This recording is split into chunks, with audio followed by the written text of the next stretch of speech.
Welcome to another Tableau tutorial video. I'm Weston Palmer. Let's get started. But first, a thank you to my Patreon supporters. I love the interaction and feedback. So here's something I've been wondering about for a while, which is how does Tableau handle months with different ending number of days? Like May has got 31, but June has only got 30. So what happens when you add a month to May 31st? So this is the formula I used. Date add month 1. So the header. And you'll notice that on May 30th, it goes to June 30th like we expected. But on May 31st, it also goes to June 30th. Did another date add formula. And now you see that May 30th goes to June 29th. May 31st goes to June 30th.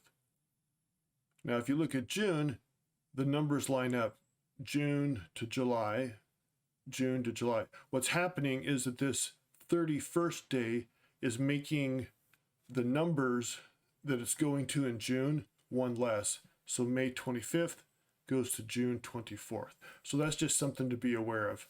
And the same is true if you do it in the minus. We're going to scroll down here to July 31st. It goes to June 30th.